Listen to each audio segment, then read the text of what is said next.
லோகேஷ் கனகராஜ் கடைசியாக ரஜினிகாந்த் உள்ளிட்டோரை வைத்து கூலி திரைப்படத்தை இயக்கினார்.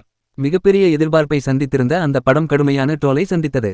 அதிலும் லோகேஷை ரசிகர்கள் சமூக வலைதளங்களில் வைத்து செய்துவிட்டார்கள். அடுத்ததாக அவர் அல்லு அர்ஜுன் உள்ளிட்டோரை வைத்து படம் இயக்கவிருக்கிறார்.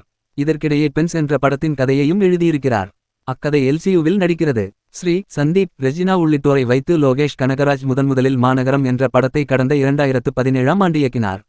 படம் அதிரிபுதிரி ஹிட்டடித்தது. படத்தின் கதைக்களம், அதன் மேக்கிங், இயக்குனரின் யதார்த்தமான இயக்கம் என படத்தை பார்த்தவர்கள் இம்ப்ரெஸ் ஆகிவிட்டார்கள். முக்கியமாக இந்த இளைஞருக்கு தமிழ் சினிமாவில் பெரிய எதிர்காலம் இருக்கிறது என்றெல்லாம் ஆர்வம் கூறினார்கள். அடுத்ததாக அவர் இயக்கிய கைதி, மாஸ்டர், விக்ரம் படங்களும் ஹிட்டடித்தன. மீண்டும் விஜயை வைத்து லியோவை இயக்கினார். ஆனால் அப்படம் கொஞ்சம் சறுக்கியது. அதிலும் படத்தின் பிளாஷ்பேக் காட்சிகள் எல்லாம் ஒட்டுமொத்தமாக ட்ரோல் மெட்டீரியல் ஆகின.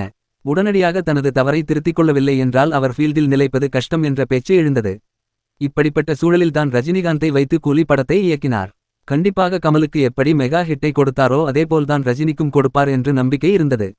ஆனால் ஏமாற்றத்தைத்தான் கொடுத்தார். ஆல்சோ ரீட் எனக்கு கெஞ்சர் வந்தபோது அதை சொல்லியும் அவர்கள் கேட்கவில்லை. சிவராஜ்குமார் ஓபன் எல்சியோ. அடுத்ததாக அவர் அல்லு அர்ஜுனை வைத்து ஒரு படத்தை இயக்குகிறார். மேலும் டிசி உள்ளிட்ட படங்களில் நடிக்கவும் செய்திருக்கிறார். இதற்கிடையே அவரது ஸ்பெஷாலிட்டிகளில் ஒன்றாக பார்க்கப்படுவது எல்சியோ. லோகேஷ் சினிமாட்டிக் யூனிவர்ஸ் என்ற பெயரில் லோகியே ஒரு சினிமா யூனிவர்ஸை உருவாக்கி அதில் தன்னுடைய கதாபாத்திரங்களை வைத்து தொடர்ந்து கதைகள் செய்வது ஆகும். இது ஆரம்பத்தில் ஒர்க் அவுட் ஆனது. ஆனால் லியோ படத்தில் எல்லாம் இதனை வேண்டுமென்றே திணித்த மாதிரி இருந்தது.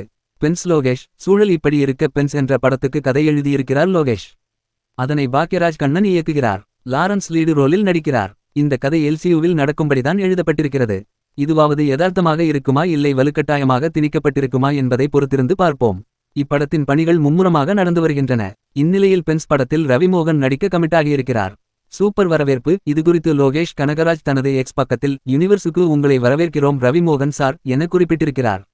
முதன்முறையாக எல்சியூவில் ரவிமோகனும் இணைந்திருப்பதால் அவருக்கு செம்ம எக்ஸ்பீரியன்ஸ் காத்திருக்கிறது என்று ரசிகர்கள் அடித்து சொல்லி வருகிறார்கள். சொதப்பாமல் இருந்தால் சரி.